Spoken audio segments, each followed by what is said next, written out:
Guten Tag, mein Herr, and welcome to another video. My name is Scary Spikes, and today we are going to be piloting the legendary Tier 10 Schlieffen German battleship in World of Warships. And I'm going to be showing off this game a little bit more on my channel because I really think that it deserves the love. I've been playing this game for quite some time on and off, and I'm a very filthy casual, as you could probably tell by only playing mostly co-op battles and operations. We do have a number of folks in our community that enjoy the same as well, so if you are one of those folks, feel free to follow the link in the description to our Discord. Come on by and say hello. Make sure to grab yourself the World of Warships role in the Roles channel, and then join in on some Division gameplay. Today we're going to be looking at some of the stats on the Schlieffen here, including the armor layout and all of her different features. And then we're going to be looking at the way that my commander is built up. We got a special commander for today. And then we'll be jumping into a little bit of gameplay in a PvE co-op battle. So grab yourself a snack or a drink, sit back, relax, and enjoy as we roll the intro and get started with this video.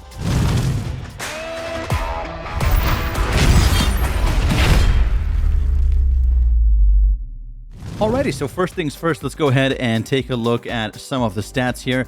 This is going to be the armor layout, and as you can see, we've got a range of 19 to 380 millimeters. The majority of that very heavy armor is going to be on our turrets here, front and back. As you can see just there, not a whole lot of armor on the superstructures in the middle. We do, of course, have two conning towers here, which are also fairly well protected.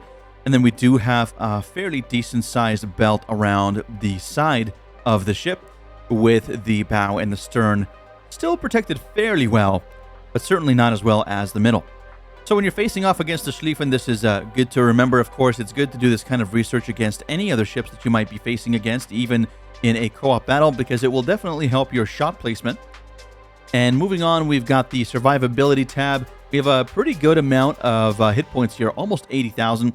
So doing quite well on the survivability front. The artillery is really where this shines. Let's just go ahead and minimize the survivability tab here as we look at the main battery. As you can see the stats there, just mousing over that. We have 420 millimeter cannons, and they are cannons. We have 8 of those.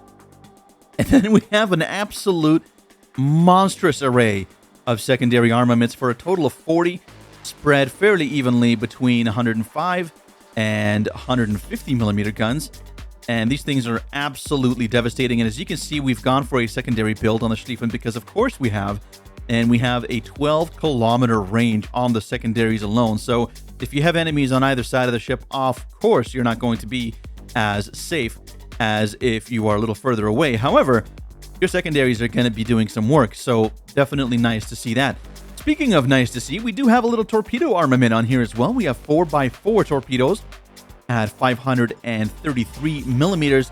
And we have a pretty decent range here at 13.5 kilometers, although they are quite slow at just 50 knots there. So you're definitely going to be looking at potentially using these only as defensive torpedoes, or also potentially against larger, heavier, and much slower moving targets like other Schlieffens. Moving over to the airstrike here, a pretty predictable array. We have 2 attacks basically that we can use with a short refresh timer there. The AA defense is not too bad for a battleship. We're up to 85. Now, I'm not going to go through each and every single one of these, but you can go ahead and pause the video here and check these out. They are honestly pretty solid for a battleship, so certainly a nice array of AA defenses there. For maneuverability, we've got a 55.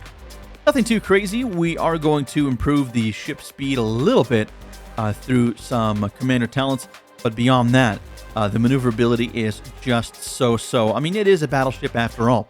Moving into concealment, again, you're not going to be concealing this thing really very well. But those are the stats for the concealment there. Again, not too bad for a battleship, but again, it is par for the course to be expected for something of this size. Let's go ahead and jump into our commander here and take a look at the details of his arrangement. Alrighty, so next let's check out Herr Gunther over here. He is a level 21 Navy Elite Commander. And with that comes some additional perks. We've got some practical perks on the top left and some cosmetic perks on the top right. And then down below, we've got our regular build. So let's start at the very top. We have the main battery loader. This is really nice for battleships. 7.5% reduction time in loading your main battery guns, which we have 8 of, which is really nice. Having the secondary battery loader arguably is a lot more important because we've got 40 secondary battery guns on here. So this thing is absolutely loaded to the tits, full of awesome guns, and we're going to be able to reload those 15% faster thanks to that perk. So obviously very nice to have. A bit of a swing and a miss here with the aerial equipment expert, 10% reduction in aircraft preparation time. Again, this would be nice if we were running this guy on a Louisiana, for instance. Comments down below if you want to see that next week, which I'd be happy to do because I did get one, and they're pretty fun. But I digress. It's not going to be very useful on the Schlieffen, but if we were able to get this guy on the Louisiana, I think that'd be kind of cool. Obviously, that's impossible, but that would be the ideal use for that particular perk. Now, moving on, we have the Resilient perk. This is actually really nice, and I only just discovered this recently. I don't know why I didn't see this before, but we have a little bit of HP here given to us every time we spot 3 enemy ships, or I should say every 3rd enemy ship that we spot, we get a little HP. So it definitely lends itself to being a little bit more of a scrappy kind of gameplay, which I tend to love getting into around the mid to late game. On the right-hand side here, we do have some cosmetic perks. You can go ahead and pause the video and check those out quickly. Nothing too fancy, but it is definitely nice to have. And then we're going to go ahead and move on to the main build. All right, so let's not spend too much time on this, but I do want to give you some ideas as to why I picked the perks that I did. So we're going to go ahead and get started here with Gunfeeder, minus 40% reduction in changing between AP and HE shells. I really like this because at the beginning of the game, I tend to like to go with HE shells more. The reason for that is because we tend to get, the light cruisers kind of pulling ahead of the pack, the destroyers pulling ahead of the pack and trying to kind of deal some damage to them. You don't want to overpenetrate with AP, and you don't want to really, even if you're going to broadside them, you're still going to overpen them with AP. So you want to have HE out in their early game so you can get those hits, start some fires, and start getting some damage rolling. And then once you're able to maneuver, then definitely a good idea to switch over to AP at that point and start blowing the shit out of citadels off a nice broadside. And that being said, I do like to switch back to HE occasionally if I find a straggler like a light cruiser or a destroyer that wasn't blown up in the first initial rush. Definitely like to go back to the HE shells for that. Again, you don't want to overpen. You're going to be wasting damage, wasting time, and you can put yourself in a position where a destroyer is going to have time to wait for their cooldown on their torps and then just make you have a really bad day. So this is the reason I have that, and do let me know in the comments below if you agree. Of course, feel free to share your own builds as well. It would be nice to see that as well down in the comments and in our Discord. Now we're going to move on to a bit of a defensive perk here. We have Emergency Repair Specialist. This is really not that great, but it does slightly reduce the cooldown on our defensive consumables, which is nice to have. It's only 3%, but it's better than nothing, so certainly good to have that. All right, next we have a little green icon here, and as you can see there, that is a result of having a bonus from Gunther here. He is giving us a little bit of a bonus to this one, so we ended up picking that one pretty much just because of that. Preventative maintenance, though, it does help to reduce the chances of our modules becoming incapacitated by 45%, which is a pretty good number. And so that's why we've picked that. Certainly, again, lends itself to being a better perk to have for more of the scrapper or brawler style of gameplay. I do understand that the range on the Schlieffen is pretty solid. In fact, if we look at the range here, we've got, let me see, nearly 20-kilometer range on the main guns. So certainly we're able to kind of play keep away there with the enemy. But if you do want to get into a little bit more brawling, this is definitely going to be a good idea. All right, so speaking of benefits that we get from our commander, we have the Grease the Gears. This is going to give us, I believe, 5% over the top of the regular 20% that we get.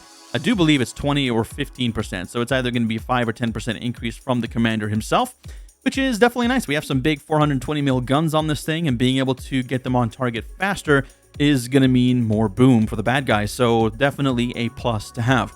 And we have a big behemoth of a ship. That's a huge bitch! So we're taking Brisk as well to increase the ship speed while we are not noticed. This definitely helps for us to get a little bit further in front of the other bigger ships, so we're able to get shots quicker on target and get within range of the enemy ships at the beginning of the game.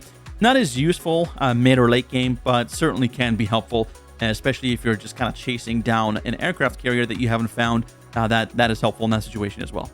All right, moving on to Tier 3 here, we have Adrenaline Rush. This one, again, I like to be a bit of a brawler mid-game, so I do like to have this. That basically makes almost everything about your ship better the more damage you take. And so you have a bit of a juggling act. Do you want to start healing and extinguishing fires because you need to survive? Or are you only facing off against one ship and, can you take a couple of hits in order to get these bonuses from Adrenaline Rush. So it's definitely a nice card to be able to play, and certainly one of the reasons why I like to pick this perk for my battleships. Moving on, we have long-range secondary battery shells, and this is great. We have a nice 20% flat increase into the range for our secondary batteries, which is what's putting us up above that 12-kilometer mark, or at that 12-kilometer mark. And then on Tier 4 here, we're finding ourselves with the manual secondary battery aiming. This is nice. Minus 10% to secondary battery reload time. Again, that's really, really nice, especially stacking with this buff right here. So minus 25% in total there. And then the secondary battery shell dispersion, again, minus 10%. That's really nice as well, allowing our secondary batteries to get on target better. And secondary battery shell dispersion when fired at a priority target, minus 50%. So that is really nice. Once we spend some time on a target, they do become a priority target, and then we're able to just remove the dispersion by 50%, which is really, really nice. Especially if we're within 12 kilometers, that's really going to help us to get on target. The last one we have is close quarters combat, and that's going to give us a main battery reload time reduction as well. Looks like by 10% there, so that's really nice. And because we are doing basically a secondary battery build here, so as long as we're within 12 kilometers of our target, our reload time is going to be lower on the main batteries as well. So overall, basically just playing into each other here, hand in hand, and being able to get a lot more DPS on target, which is really nice. So that's going to be my build. Let's go ahead and jump into a little bit of gameplay and see how this all comes together. Alrighty, folks. So we are on Land of Fire on this particular game. And as you can see there, we've got a mix of Tier 10, Tier 9, and Tier 8 ships. And we've got some subs as well. So it should be quite interesting.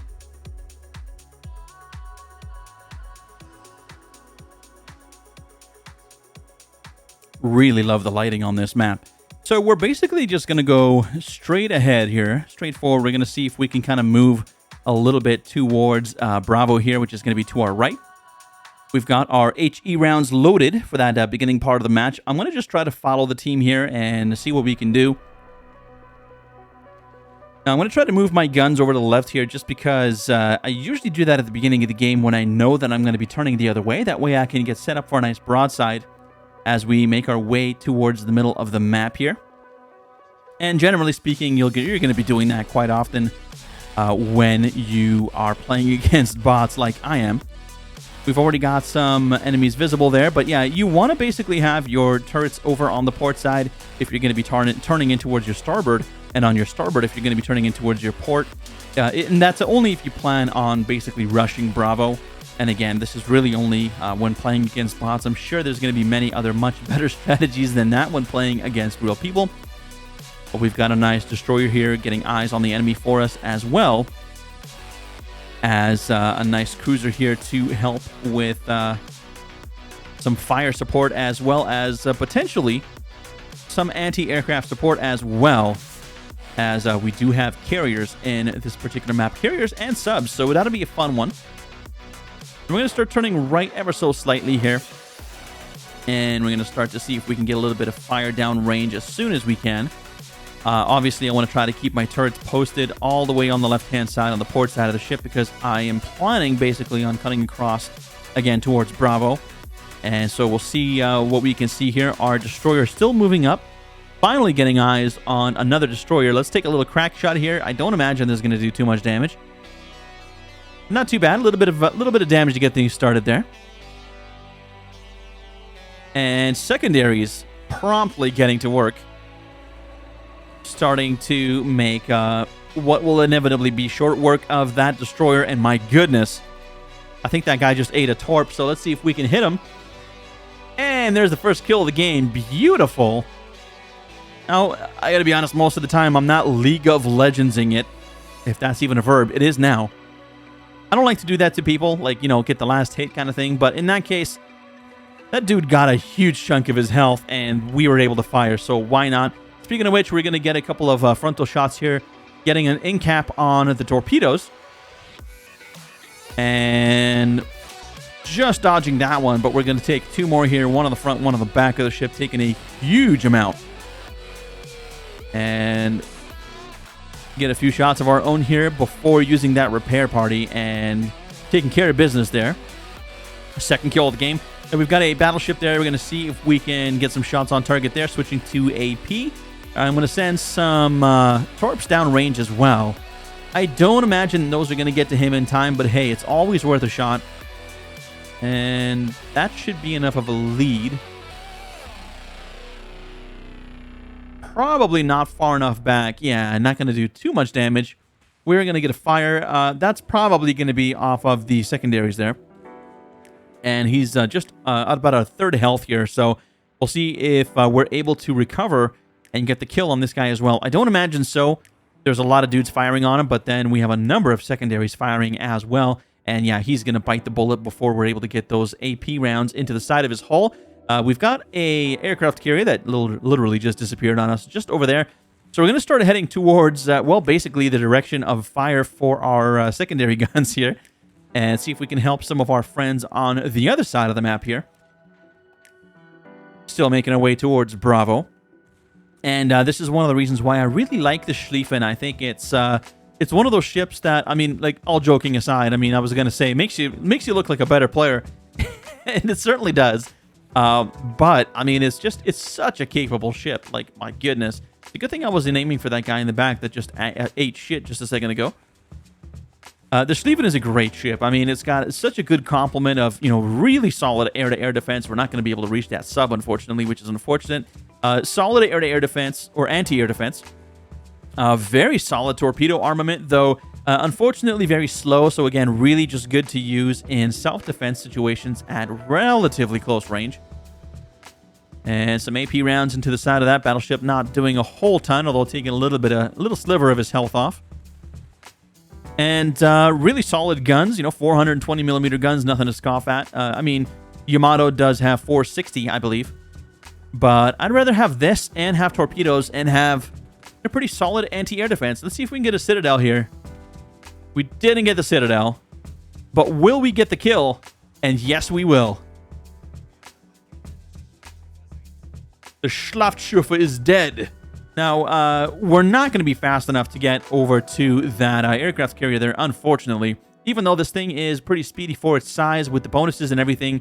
And when we are in concealment, which we currently are, as you can see there, we can get right up to a very agile little 39.5 or so, almost 40 knots, which certainly is pretty good. Hopefully this guy's going to turn around. We'll be able to get some shots on him after we come around this island here. I'm not going to try to slow it down because that's basically going to make us stop right behind the island. Ask me how I know. But yeah, I love the ship. It's a lot of fun. If you're looking for a tier 10 battleship to grind, I would certainly recommend it. I mean, there are other premium ships that offer other advantages and disadvantages. That's going pretty quick, I think. I think I might have shot a little too much of a lead there, but let's see. And we're going to get just a little bit on him, though. We're going to get an overpen and a ricochet as well, so not particularly great. I should have had my HEs out. I didn't switch, and that was my fault. But I do believe we're going to get one more opportunity here. But with how much fire this guy's taking, I don't think we're going to be able to hit him. Come on. No, it's not going to happen. So the game's over, and that will do it. So thank you so much for watching, everybody. I hope you found the video entertaining and enjoyable. If you did, please remember to do the usual YouTube stuff down below. It really does help the channel grow. Liking, subscribing if you aren't already with notifications turned on is a huge help. And of course, sharing the video with your friends. If you have friends that play World of Warships and they're looking to possibly get into a really nice, big, beefy Schlieffen like the one here. Now, we do also have a nice Discord community if you'd like to come on by and say hello. We play World of Warships as well as other games, and we have a really friendly and laid-back community there. So come on over, follow the link down in the description below.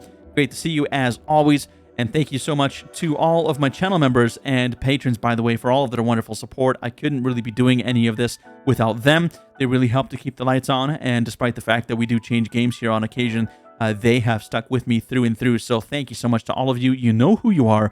I love you very much, and I will see you in the next video.